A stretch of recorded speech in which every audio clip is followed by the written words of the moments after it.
সকল ক্রাফট ও আর্ট প্রেমীদের জানাই দি ক্রাফট লাভার ইউটিউব চ্যানেলে অনেক অনেক স্বাগত।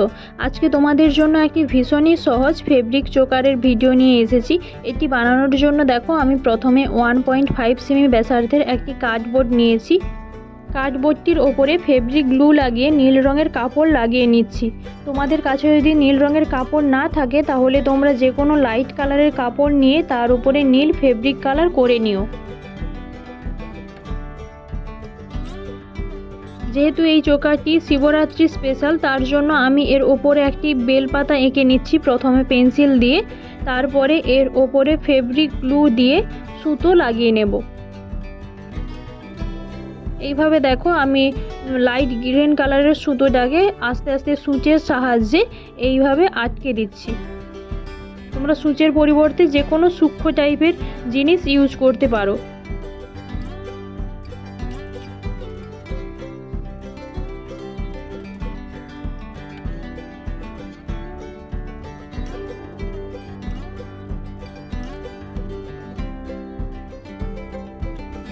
একই রকমভাবে অন্য দুটি পাতাও করে নিয়েছি।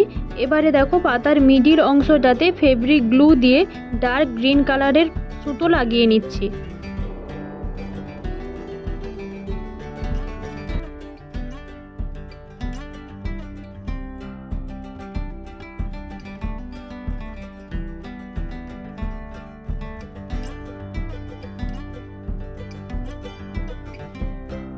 এবারে দেখো ইয়াররিংটি বানানোর জন্য আমি এখানে আইপিন নিয়েছি আর দুটো কটন বল নিয়েছি, একটি বড় সাইজের এবং একটি তার চেয়ে ছোট সাইজের। এবারে আইপিনের এক্সট্রা যে অংশটা ছিল তা আমি নিচের দিকে এইভাবে প্লাসের সাহায্যে মুড়ে দিলাম আর ওপরের দিকে ইয়াররিং হুক লাগিয়ে নিচ্ছি।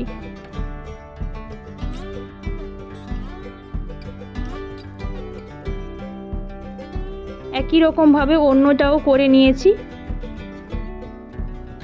এবারে চোকারের ব্যাকডোরির জন্য আমি 42 ইঞ্চ লম্বা 5 পিস সুতো নিয়েছি। সুতোটাকে এইভাবে চোকারের পেছনের দিকে লাগিয়ে দিচ্ছি।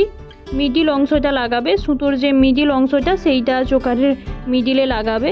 এবারে পেছনের দিকে পুরোটাতে গ্লু অ্যাপ্লাই করে কাপড় লাগিয়ে নিলাম। এইবারে সুতোটার মুখে একটু ফেব্রিক গ্লু দিয়ে মসৃণ করে নিয়েছি প্রথমে, তারপরে এক এক করে সমস্ত কটন বলগুলি গেঁথে নিচ্ছি। এবারে শেষে একটা বড় কটন বল গেঁথে গাঁট দিয়ে দিচ্ছি।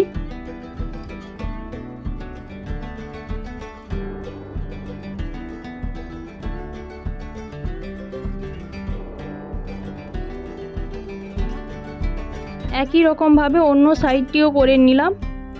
এবারে শেষে দেখো চোকারের লকেটের নিচের দিকে প্রথমে সূচ দিয়ে ফুটো করে নিয়েছি, তারপর জাম্পরিংয়ের সাহায্যে একটি কড়ি অ্যাড করে দিচ্ছি।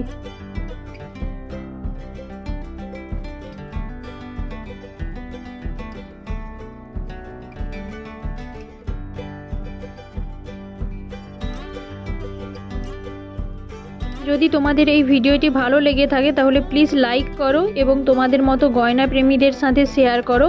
ধন্যবাদ ভিডিওটি দেখার জন্য।